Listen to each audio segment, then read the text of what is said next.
Hello, everyone. I wanted to take a few minutes today to speak from my heart to the Daystar family and friends.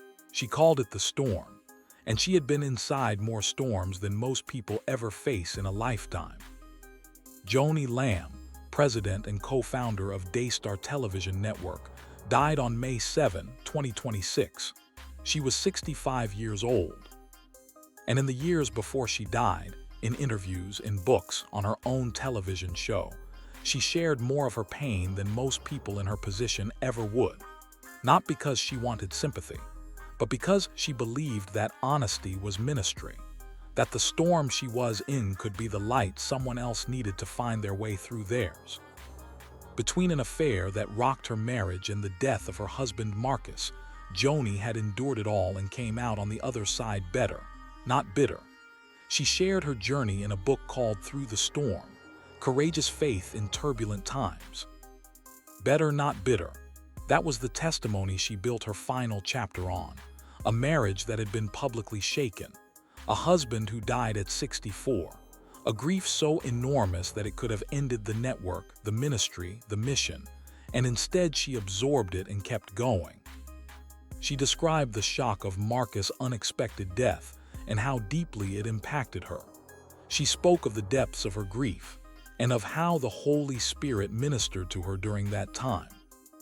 She did not hide the depths. She described them publicly, on camera, at a table, with the specific vulnerability that her biography called her signature genuine, not performed. She spoke openly about emotional eating, grief after her husband's death, and a faith-centered motivation for change. She addressed those topics on her talk show, describing faith and behavioral changes as part of her journey. The weight, the grief, the eating that followed the loss, the physical body struggling to hold everything the heart was carrying. She talked about it, not tucked away in a private journal, but on syndicated television in front of millions of people, because she understood that shame loses its power when it is spoken. Viewers noted her raw honesty about facing personal struggles while maintaining her commitment to faith-based broadcasting. Her willingness to address challenges head-on resonated deeply with fans who appreciated her authentic vulnerability. And then the final storm, the one she chose to carry privately. Prior to her recent back injury, Lamb had been dealing with serious health matters that she chose to face head-on and in private. The back injury compounded those challenges and led to a more serious medical situation than anyone had anticipated. For once, she did not talk about it publicly. The woman who had spent 30 years inviting her audience into her hardest moments chose this time to face it alone, with her faith, with her family, without the camera. In her last social media post, Joni Lamb spoke about her faith in God amid her ongoing health battle. The post spoke about winning the battle. Even in pain, even in the private storm, she was no longer going to survive.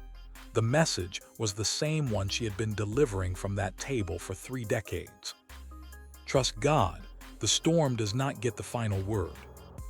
Daystar confirmed she is now in the presence of Jesus, reunited with Marcus, receiving her reward for a beautiful life lived in surrender to the Lord. She carried more than most people knew, and she carried it with a grace that pointed every time, without exception, back to the one she said had always carried her first. Rest well, Joni Lamb, 1960, May 7, 2026. Better, not bitter, always. Thank you for watching. Want to be notified when Claude